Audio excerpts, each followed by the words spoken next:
My fiancé mocked my job as pathetic cubicle work to impress her friends. But I secretly moved across the country with a huge promotion. Look, I'm not the type to air out my dirty laundry online, but this shit's been eating at me and I need to get it off my chest. You ever think you know someone inside and out, then they do something so out of character it makes you question everything? Valerie and I had what I thought was a solid relationship. We met 3 years ago at my buddy's housewarming. I'm a construction foreman. I run crews building luxury homes and high-end commercial projects. It's not glamorous to some, but it pays well and I'm damn good at what I do. When we first started dating, Valerie couldn't get enough of my job. She'd run her hands over my calluses and say how sexy it was that I built actual things with my hands. You're not like the other guys I've dated, she'd tell me. They just stare at spreadsheets all day, while you're out there creating something real. She loved introducing me as her builder boyfriend and would brag to her girlfriends about how I renovated her bathroom in a weekend. For my part, I respected Valerie's corporate marketing gig. Sure, I didn't understand half the buzzwords she used, but I could see she worked hard. I made good money. More than her.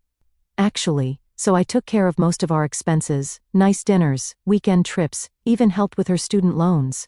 We had a system that worked. I thought we had mutual respect. 3 months ago I proposed. She said yes, cried, posted all the ring pics on Instagram, everything seemed perfect. Then came that damn dinner party with her pretentious friends and some coworkers. It was one of those upper-middle-class get-togethers, where everyone tried to outshine each other, who had the best career, the best stories, the best vacation plans. I never particularly liked these events, but I went because Valerie wanted me there. Let me mention that Valerie had been acting weird all week before it. She kept bringing up her boss, Greg, telling me how I should network more and think about my career trajectory, like I was some kind of project she needed to fix. I brushed it off, figured she was just stressed about work. When we got to the party, I immediately felt out of place. Everyone was in these sleek business casual outfits, talking about market trends and equity packages. Valerie started acting different, kept a little distance from me, laughed louder at everyone's jokes, name-dropped her company every 5 minutes. I was grabbing another drink when I overheard her in the kitchen with her friend, Taylor, the one hosting the party, and some dude named Ethan from her office. They didn't see me. So, you guys are engaged now, right? Ethan asked. What does your fiancé do again? I waited for the usual, how I manage teams, how I've worked my way up, maybe even brag about the multi-million-dollar project I just finished in the historic district. But instead, Valerie let out this weird little laugh I'd never heard before. Oh, Ryan? He works construction, you know, hard hat yelling at guys digging ditches, that whole thing. Taylor giggled like she'd said something hilarious. Wait, like he's actually out there with the workers in those neon vests? Valerie nodded, swirling her wine. Yeah, it's very blue-collar, not exactly executive material. Ethan smirked. Must be interesting conversations at dinner. Oh, we don't really talk about his work, Valerie said with a dismissive wave. It's so basic. Greg says people who do manual labor just don't have the vision to advance, you know. I stood there, frozen, drink in hand, watching my fiancé mock everything about me to impress these pretentious assholes. The same job she used to call sexy and real was suddenly something to be embarrassed about. I could have called her out right there, could have made a scene. Instead, I walked into the kitchen casually, like I hadn't heard a damn thing. Hey babe, what are we talking about? I said, sliding my arm around her waist. Valerie tensed up. Oh, Ethan was just asking what you do?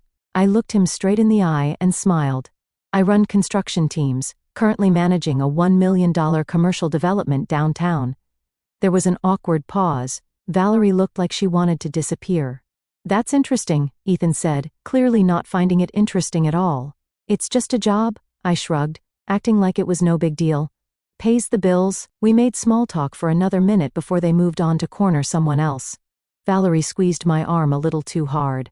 You didn't need to brag about the budget, she whispered. Just answering his question, babe, I said, keeping my voice light. For the rest of the night, I watched Valerie perform for her friends. Like I was some kind of embarrassing secret she had to manage. The woman who used to proudly show off pictures of projects I'd built was now practically apologizing for my existence. I drove us home in silence. Valerie didn't even notice. That night, lying next to her in bed, I realized our whole relationship might be fucked. She wasn't with me because she respected me or what I did. She was with me because I was reliable, stable, the guy who would pay for dinner and fix her sink while she looked for something better. And that's when I started making my plans. Because what Valerie didn't know, what she never bothered to ask about, was that my pathetic construction job had caught the attention of one of the biggest luxury developers on the West Coast. They had been recruiting me for months to become their director of construction operations. I hadn't told her yet because I was planning to surprise her. But after that night, I decided she didn't deserve to know. And she definitely wouldn't be coming with me when I left. I smiled in the dark as she slept beside me, completely unaware that her mask had slipped and that she'd just made the biggest mistake of her life. The morning after that dinner party, I woke up before her. I watched her sleeping there, all peaceful and shit, completely unaware that I'd seen behind her mask. I'm not the type of dude who explodes when he's pissed, never have been. My old man taught me that real power isn't in showing your hand, it's in making your move when no one expects it. And that's exactly what I planned to do. I slipped out of bed and made coffee, my mind racing through every moment of our relationship. All those times Valerie had jokingly suggested I look into management roles away from the dirty work, all those subtle comments about how her college friends were buying vacation homes while I was still swinging hammers, the way she'd change the subject whenever I talked about my latest project but expected me to listen to hours of her marketing bullshit. The signs had been there all along, I just hadn't wanted to see them. What really fucked with my head wasn't just the disrespect, it was the fact that I'd given this woman everything. I paid for most of our expenses. I fixed shit around her place. I even helped her brother move apartments last summer when none of her fancy friends would get their hands dirty. I'd been there for every crisis, every late-night call, every time she needed someone solid. And this was how she saw me? Some blue-collar loser who wasn't executive material? But instead of confronting her, because I knew it wouldn't make any difference, how do you demand respect from someone who already sees you as inferior? I decided to become the perfect fucking fiancé. Yeah, you read that right. When Valerie finally dragged herself out of bed, I had breakfast waiting.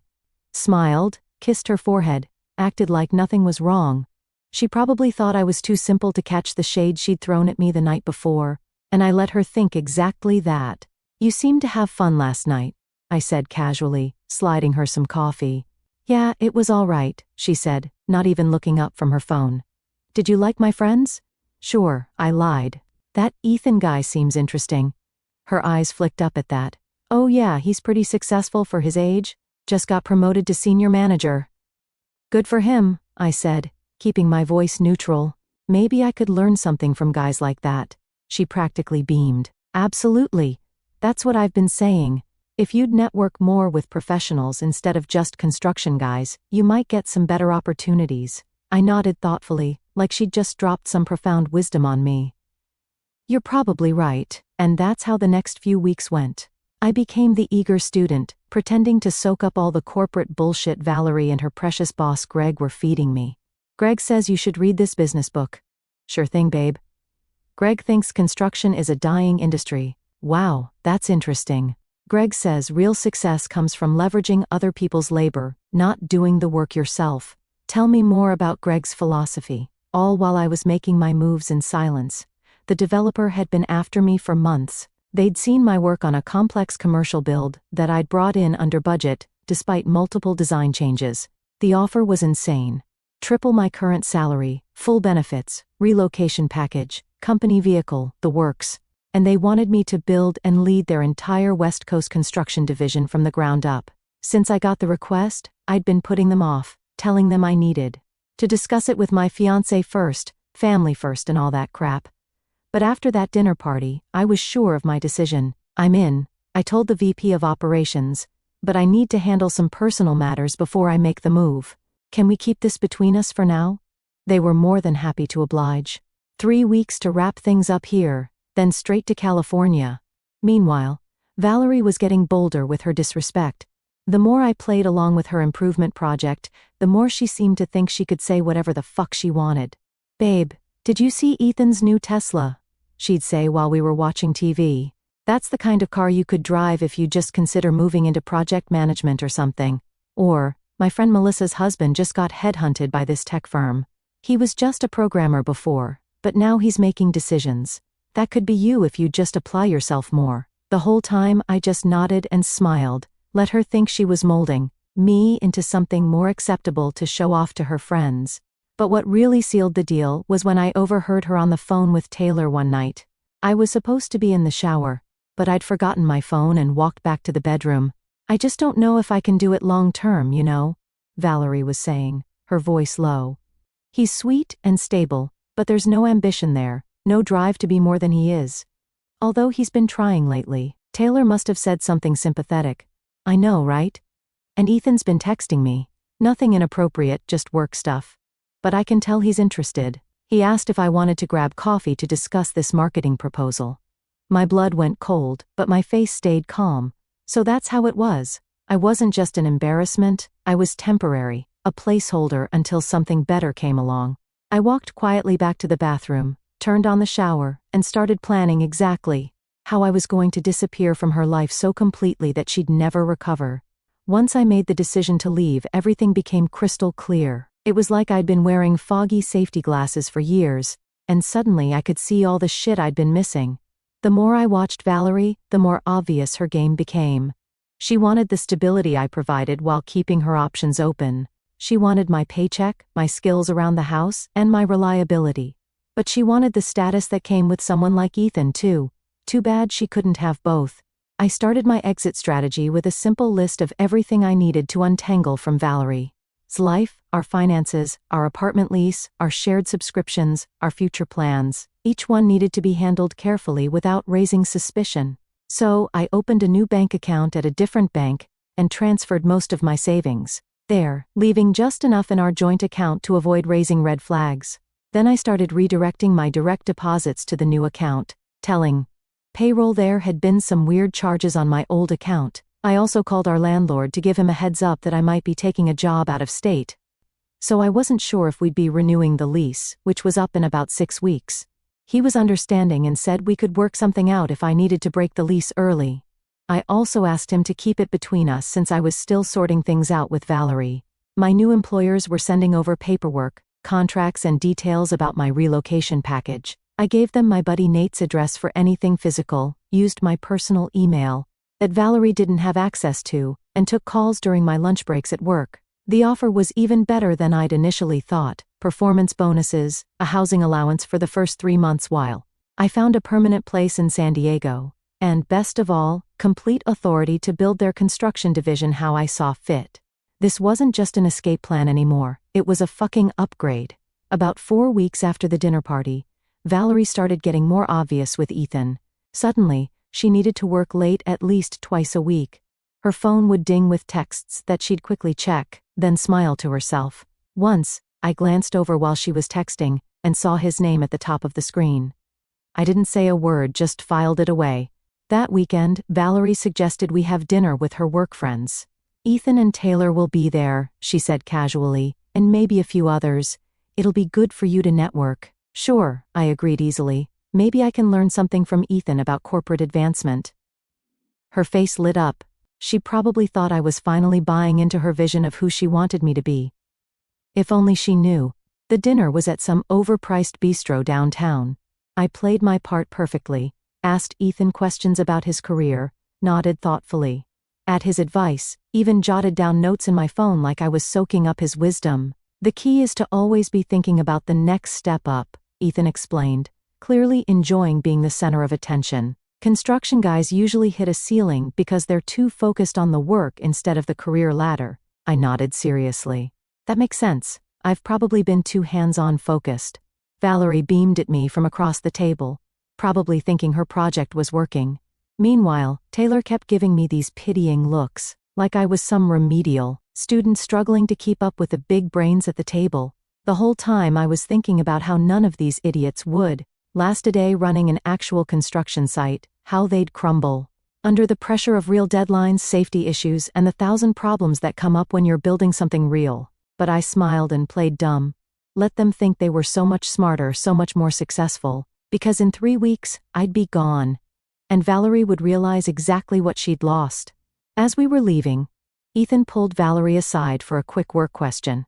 I pretended not to notice how their conversation looked a little too intimate, how his hand lingered on her arm a second too long. It didn't mean anything to me anymore. At that point, I was already checked out from that relationship. In the car on the way home, Valerie couldn't stop talking about how impressed Ethan was with my new attitude. "He thinks you've got potential," she said, like it was the highest fucking compliment in the world. "He said he could see you transitioning into a corporate role with the right guidance." "That's nice of him," I said, keeping my eyes on the road. "Maybe we could have him over for dinner sometime, just the three of us. He could give you more specific career advice." I almost lost it then. Was she seriously trying to bring her backup option into our home? But I kept my cool. "Sure, if you think it would help." That night, I finalized the last details with my new employer. Start date confirmed, relocation assistance arranged, temporary housing secured. Everything was set. As I lay next to her in bed, watching her scroll through Instagram, completely oblivious to what was coming, I felt a strange mix of anger and pity. She really thought she had it all figured out, keep me as the safe option while exploring possibilities with Ethan. String me along with promises of helping my career while looking down on everything I'd built?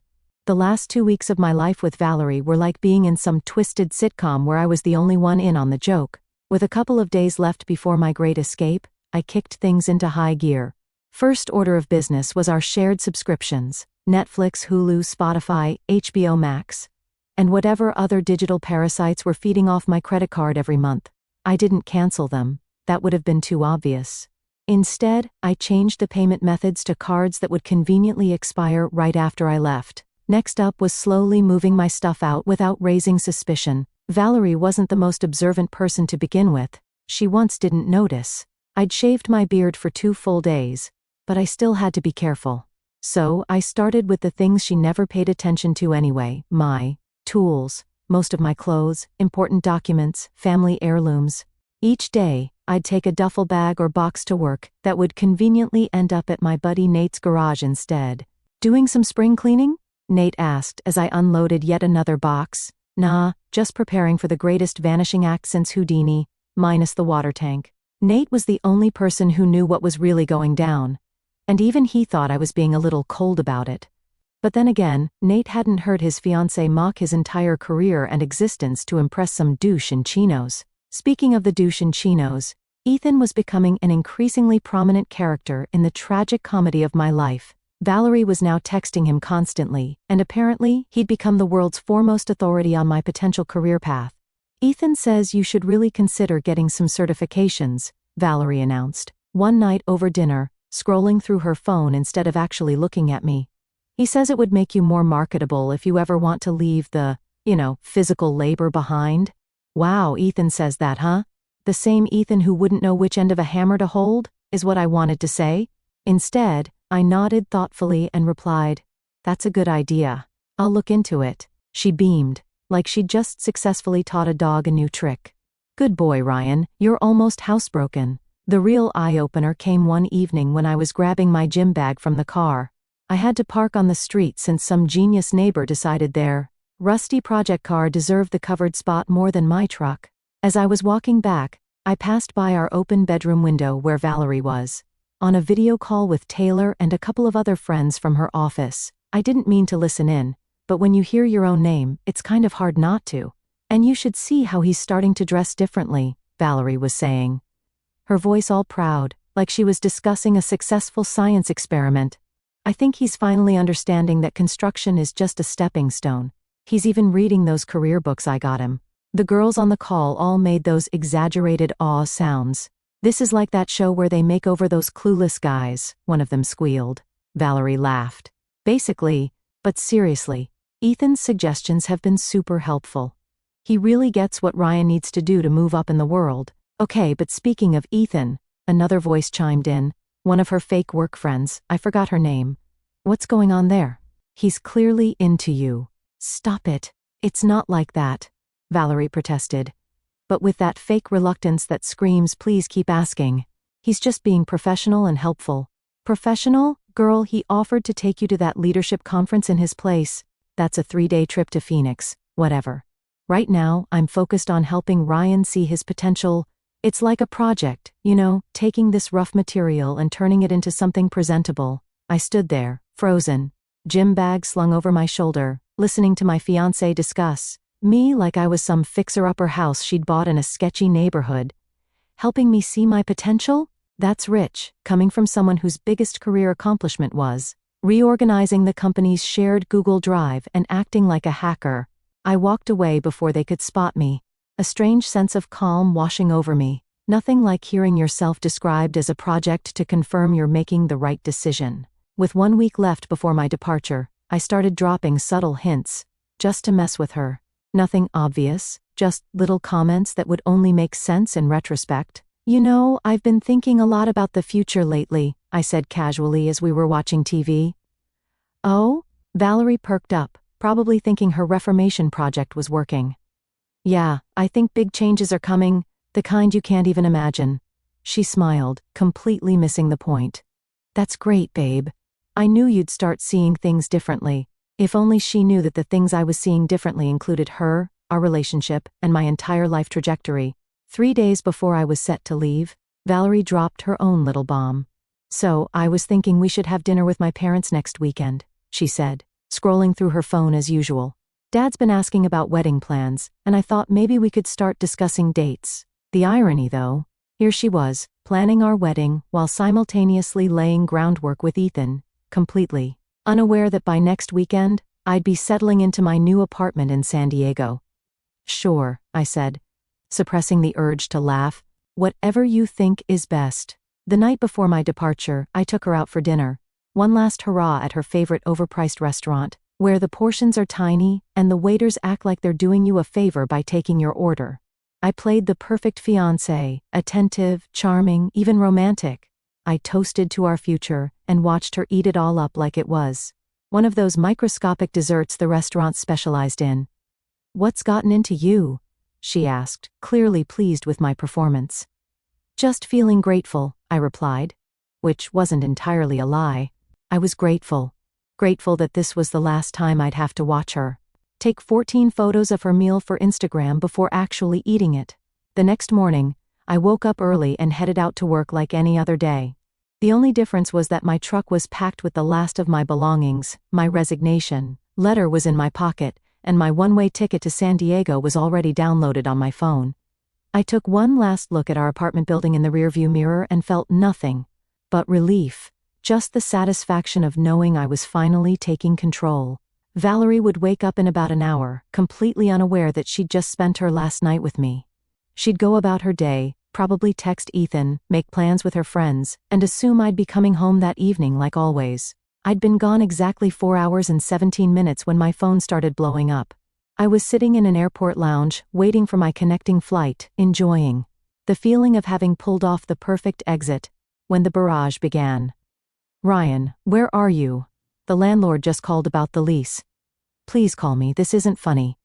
Then came the calls, one after another. I silenced my phone and ordered another coffee. Each notification was like confirmation that my plan was working exactly as intended. I wasn't about to interrupt that beautiful process by actually answering. As the calls kept coming, I put my phone on airplane mode and focused on the present. The past was behind me, and Valerie was officially part of that past. When I landed after my first flight and turned my phone back on during the layover, the digital avalanche continued. 43 missed calls, 67 text messages, 4 voicemails, and now a new name had joined the mix. Valerie's mom, Linda. Great. The cavalry had been called in. I didn't need to listen to the voicemails to know what they'd say, but I listened to one from Linda. Valerie is absolutely beside herself. We don't understand what's happening. Please call us back immediately. This isn't like you. I deleted them all and texted Nate, made it to my first stop. How's it looking on your end? His response came quickly, bro. Complete chaos here. V's already been by my place crying. Her mom's calling everyone we know. V's dad threatened to come find you and set you straight until I pointed out that adults can leave relationships if they want to. I laughed at that. Her father had always treated me with barely concealed disdain. My daughter deserves someone who wears a suit to work, he'd once said within earshot at a family dinner. The irony of him suddenly wanting to track me down wasn't lost on me. Anyone else been dragged into this yet? I asked. Everyone, man. She's on a full-scale manhunt. Called your boss, your coworkers, even that guy Diego you work with. Diego told her you'd taken a job somewhere else, and she completely lost it. So much for my clean exit. Seemed like Valerie was turning this into the drama of the century. Typical. On day 2 of my new life, Nate sent me a screenshot. Valerie had posted a long, dramatic message on Facebook about being worried about me, asking if anyone had seen me, saying this was completely out of character. She was playing the concerned fiancé card hard, Nate commented. The financial reality was clearly starting to hit. Good. That was exactly the point. Let her feel what it's like to have the rug pulled out from under her for once. Nate's play-by-play continued over the next couple of days, painting a picture of escalating chaos. 5 tried to get into your email to look for clues. Couldn't remember the password. Called me asking if I knew it, like I'd tell her even if I did. The Netflix, Hulu, Spotify purge hit today. She posted this whole rant about how some people are so petty they'd cut off streaming services during a crisis. Conveniently forgot to mention she never paid for any of them. She told her work friends that you took the engagement ring with you. Funny, since I distinctly remember you saying you left it on the dresser. Think she might have pawned it to make rent. Each message was like another domino falling in Valerie's perfectly arranged life. The structure was collapsing, and all I had to do was watch from a distance. After 3 days of ignoring all calls and texts, I finally decided to answer one of her calls. I wanted her to hear the truth directly from me. Just once. My phone lit up with her name for what felt like the 100th time. I took a deep breath and answered. Ryan. Ryan, oh my God, where are you? What's going on? I heard you at the dinner party. I cut her off, my voice calm and steady. I heard what you really think about my job, about me. There was silence on the other end for a moment. What? I don't know what you're talking about, she stammered. Sure you do, Valerie. He just yells at guys digging ditches all day. That's what you told your friends, right? That I'm not executive material. That Greg says people like me don't have the vision to advance. Another silence, longer this time. Ryan, I was just joking around. You know I respect what you do. I let out a low chuckle. Respect? Nah, you wouldn't know respect if it slapped you in the face. But it's cool, because guess what? I just got offered something real nice. The kind of opportunity people like you and your precious Ethan could only dream of. What do you mean? She asked. Let's just say my new view includes a penthouse office overlooking the ocean, a custom ride with my name on the lease, and more money than you and your little corporate buddies could ever throw at a dinner bill. They chased me for months because when you're actually good at what you do, you don't need to pretend to be something you're not. But you wouldn't understand that, would you? I heard her gasp. You what? Ryan, why didn't you tell me? We could have what? You could have suddenly decided my career was worthy of respect? That I wasn't just some project for you to fix? That's not how respect works, Valerie. Please, her voice cracked. Just tell me where you are. We can talk about this. There's nothing to talk about. You showed me who you really are, and I believe you. Oh, and you might want to start looking for a new place. The lease is up next week. Goodbye, Valerie. I hung up and blocked her number for good. It felt like closing the final chapter of a book I was done reading. Nate texted me later. Dude, V's a complete wreck after you called her. She showed up at my place again, crying so hard I could barely understand her. Something about you getting some big promotion. Said you were punishing her for a stupid comment. Also, get this. Ethan won't even look at her at work now. Heard from a buddy that works there that he straight up ignored her in a meeting when she tried to talk to him, then posted pics from some club with another girl from their office. Brutal timing. I couldn't help but smirk. Valerie had been hedging her bets, keeping me around as the safe option while Ethan was the exciting possibility. Now she had neither. Then Valerie's dad called, and he actually surprised me. I let it go to voicemail, but what he said actually made me pause. Ryan, look, Valerie told us what happened, about that dinner, what she said about your work. I need to admit, I might have contributed to how she saw things. I've always pushed her to find someone in a suit and tie, like me. That was wrong. She's a mess, son. Had to move back home because she can't afford the apartment. Can't you two at least talk? Too little, too late, Bob. Maybe if you'd shown some respect for my line of work earlier, things might have been different. I didn't respond. I did check social media once, just to see how things were playing out. Valerie's status had changed from taken to nothing. Her usual stream of perfect life photos had stopped completely. According to Nate, the real-world situation was even worse. Her parents showed up with a U-Haul yesterday to move her stuff out. None of her friends helped, not even Taylor. Speaking of that snake, Taylor had the nerve to message me asking if you and I still hang out. Said she always thought you could do better than Valerie. These people are something else. Every update from Nate made me laugh my ass off. It became my favorite part of the day. Nate sent one more update a week later that painted the complete picture. Ran into V's sister at the store. Apparently, Five got taken off that big marketing project at work because she's been too emotional lately. Had to watch Ethan give the presentation she'd been working on for months. She's applying for transfers to other branches, basically trying to disappear from her own life. The irony wasn't lost on me. Valerie's carefully constructed social facade had crumbled. The fancy friends she'd tried to impress had abandoned her. The backup plan she'd been cultivating had ghosted her. The financial stability she'd taken for granted was gone. Everything she'd valued more than our relationship had fallen apart. Through all this, I completely rebuilt my life. My new office had floor-to-ceiling windows overlooking the Pacific, my name on the door as Director of Construction, Operations, 15 project managers reporting to me, overseeing sites across Southern California. Not bad for a guy who just yells at ditch diggers. What surprised me most wasn't the job, it was how I felt. No second-guessing, no justifying myself, just freedom. Nate flew out to visit one weekend after a couple of months since everything went down. We grilled on my balcony. "You sure you don't want to know what's happening with Valerie?" he asked. I shook my head. That chapter's closed. But Nate couldn't help himself. She's still with her parents. Started seeing some financial advisor her dad introduced her to. I was surprised by how little I cared. It was like hearing about a stranger. Was my exit cold? Maybe. Heartless? Some would say so. But I call it self-respect. Because sometimes the best revenge isn't making a scene or hurling accusations. Sometimes it's looking someone in the eye, or in this case telling them over the phone, exactly what they lost. Valerie had told her friends I had no ambition, that I would never be more than a construction worker. She'd compared me to Ethan and Greg and found me lacking. She'd treated me like a project to be fixed, rather than a partner to be respected. Well, she got exactly what she wanted, a fiancé with ambition. I took my ambition and directed it exactly where it belonged. Toward building a better life for myself, without her. And all it took was walking away.